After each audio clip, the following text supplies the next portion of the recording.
भगना विजय से मामा जी तुम ही राज के रास्ता से वो डोला पर बैठ कर आएगी। क्या इनकर कौन हवा बामन किला में आग लगा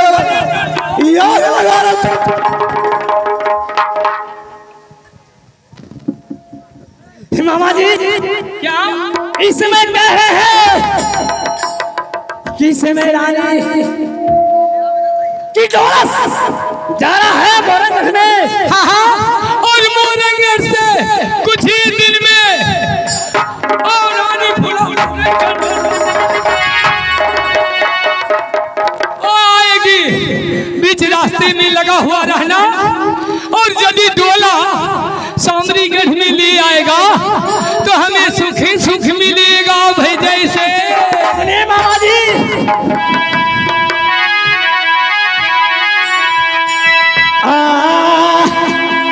और कैसे पेल डोलावा मामा जी आज रखबो समरी गढ़वा में। और कैसे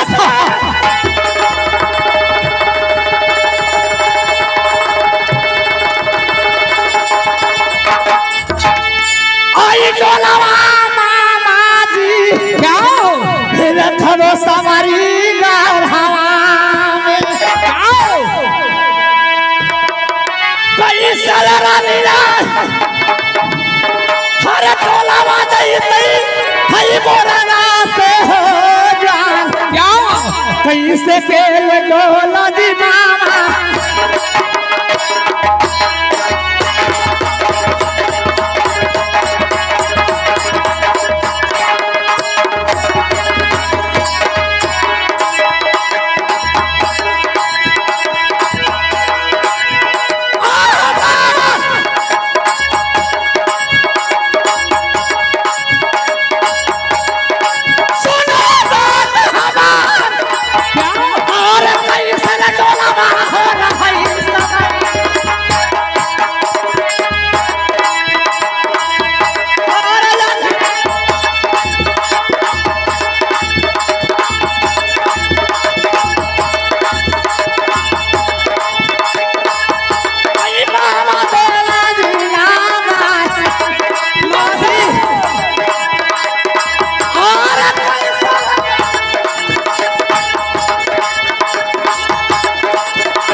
रानी फूला के आएगी।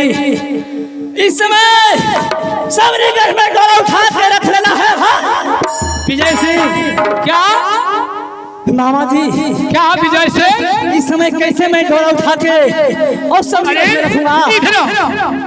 भगना विजय सिंह क्या तुम डरते हो लगता है। हाँ अच्छा डॉक्टर साहब बेलंगा पर के यहाँ पर इसके बच्चा 50 रुपये प्रदान करते मैं शुक्रिया अदा करता हूँ। विजय सिंह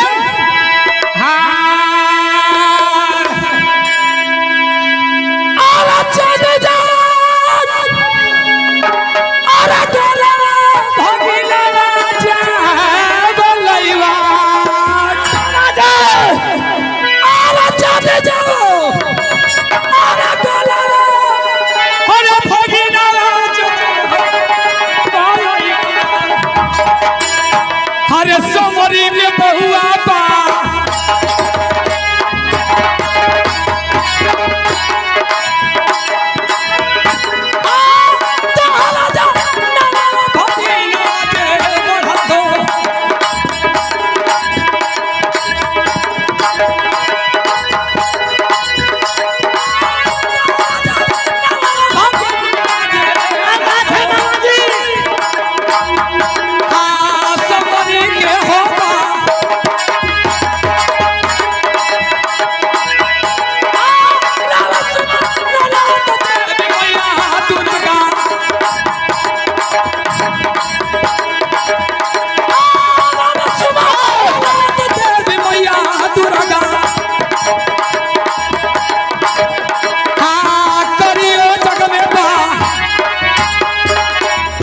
माँ मामा जी है समय विजय सिंह यदि सामने गढ़ में तुम भोला को अपनी रानी बना लेते हो तो सामने गढ़ राज को नाम रोशन होगा।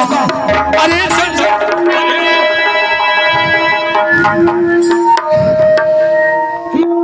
क्या भी बताइए कि रानी को हरण कर है कि सामने घर में डोरा रख लो। भी बताइए आप उपाय कैसे मैं डोरा रख सकता हूँ। उपाय है तुम ही रास्ता से और डोला पर बैठ कर आएगा। अच्छा और उसे हर करके अपनी राज में अपनी रानी बना लो। क्या मैं उस नारी को मैंने घेरा मार के मैंने रानी बना लूंगा। ताकि कामनो किला में तुमको नाम बढ़ जाएगा और तुमको घर में ऐसा सुंदर नारी आएगा कि कामनो किला में किसी भी नारी नहीं रहती।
तुम मानेगा ना? हाँ मामा जरूर मानेगा। अरे चंदा इधर अरे तुम लगाते थक जाओगे। तू कहाँ रहता है रे बहादुर? तुम मेरी भगना विजय सिंह साथ रास्ता में घेरना और रानी भूलोगी। तुम अपने हाथों से सिंदूर देकर रानी बना लेना।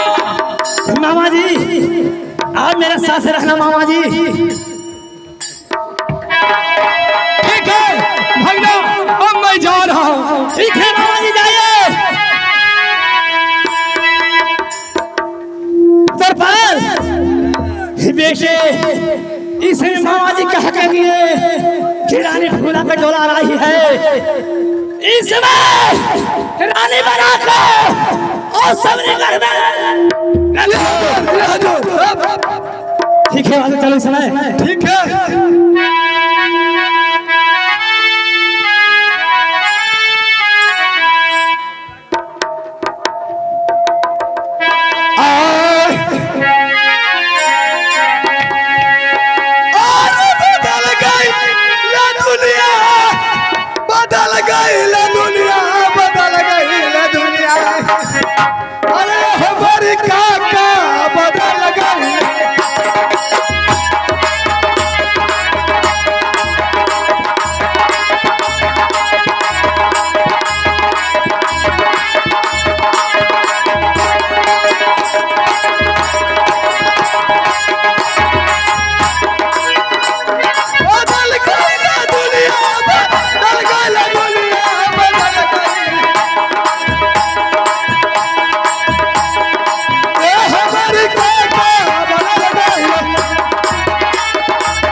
भवानी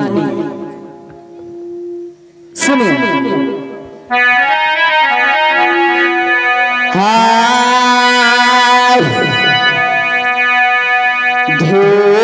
बीत गेल माने जी ई जी मोहला में अब ढेर दिन बीत गेल माने जी अब जी मोहला में हम भूल जइबै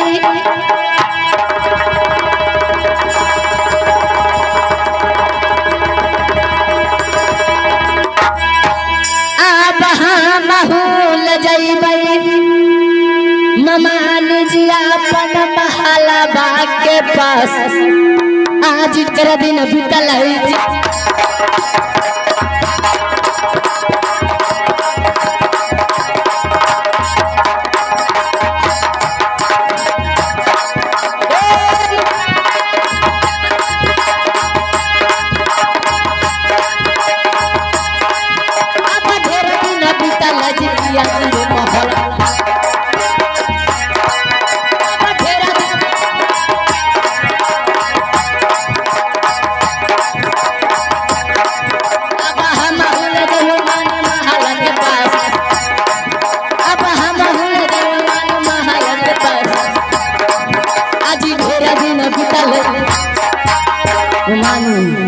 बोलिए भाई। ढेर दिन बीत गया ही में अब जाना चाहता हूँ राजमहल में मानी जी।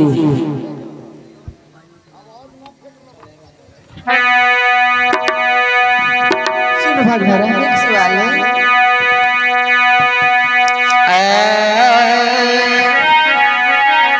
अरे कुछ दिन और जी रहता क्या आज हमरो जी महलिया नहीं। अरे बड़े दिन पर अइलन आहे ननदी फूला जी सुकुमार आज बड़ा दिन पर अइलन आज ननद फूला जी सुकुमार अरे कुछ दिन रातन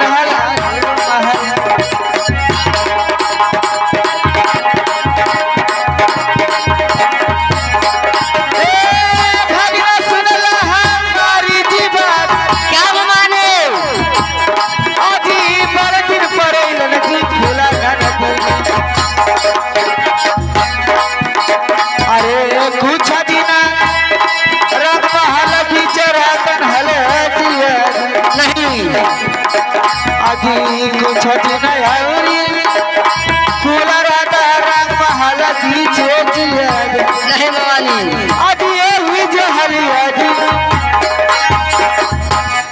सुन भगनेरा क्या मवानी कुछ दिन बहुत दिन पर आई फूला तो कुछ दिन और रहेगी तो जाएगा नहीं मवानी। मेरे चाचा जी क्या है आज से 6 दिन होते होते बेटा ही नहीं वापस लौट जाना मैं नहीं रहूंगा मवानी। जब ऐसा बात है भगनेरा तो मैं तुझे एक बात करी। क्या बात है मवानी? आज तोरा दिव्य दागरी भगना जी। अच्छा आज करबो आज दिन में आज फूला रनिया आज 2-4 दिन रखबई जिया। क्या आज फूला जे रानी आनंदी के आज 2-4 दिन रखबई जिया आज यही जो हलिया जी कल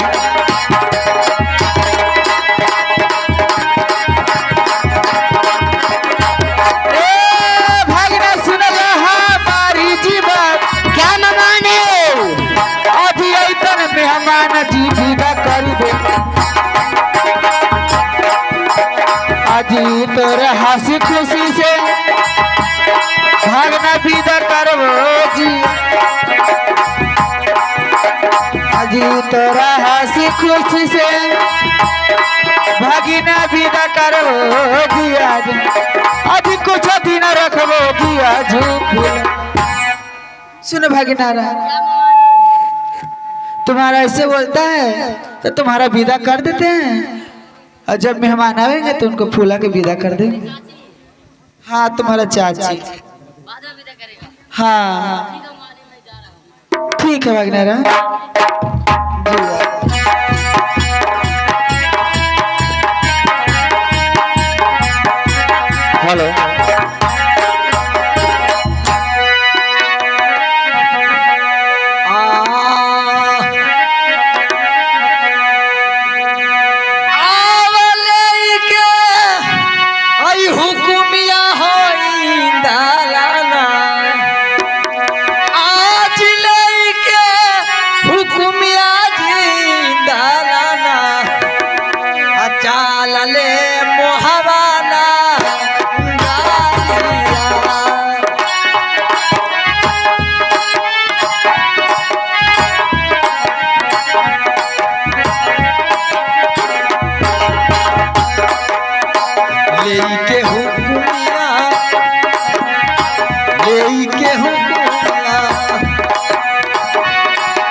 लागल का जहारिया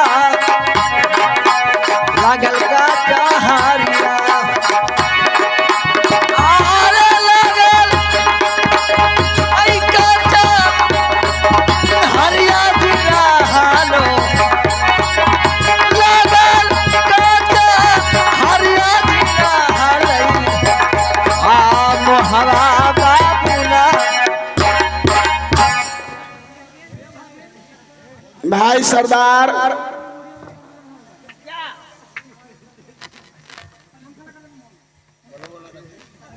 इसमें मैं ममान जी से हुक्म ले लिया हूँ, कहा हूँ कि ममानी मैं चलता हूँ राज मोहब्बा में, ढेर दिन बीत गया, चलो।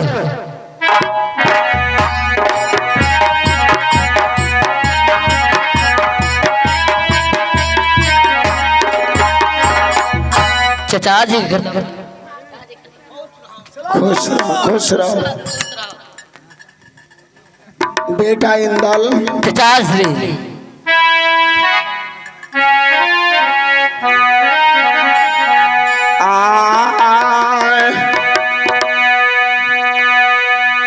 अरे कह दे खुशलिया बेटा। अच्छा अरे मोरंग जे गढ़वा के क्या आव बेटा सुन ले। अरे इंदल रे बबुआन क्या चचा जी कह दे कुशलिया रे बेटा मोरंग गढ़वा के। अच्छा कह दे कुशलिया रे दुलरा अहो मोरंग गढ़वा के। कैसे न कुछ क्या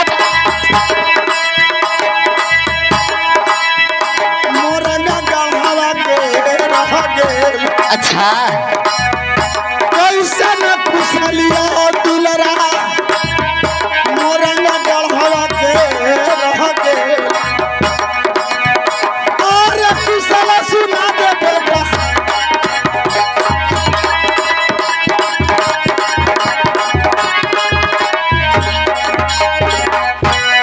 बेटा इंदल चचा जी मोरंगगढ़ राज का तूने बेटा हमसे कुशल सुनाओ। सुनो चचा जी। हाय ठीक त कुशलिया चाचा जी क्या बेटा मोरा रंगवा के आप ठीक त कुशलिया चाचा जी रहलन मामानी के ठीक त कुशलिया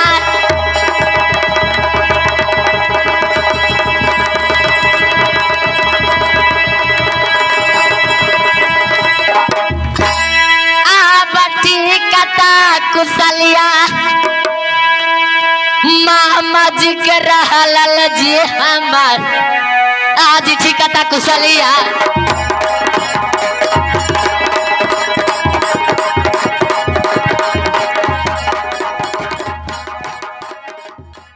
नमस्ते प्रणाम, मैं सिंगर हेमा कुमारी।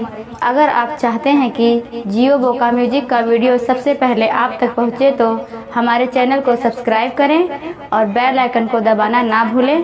धन्यवाद।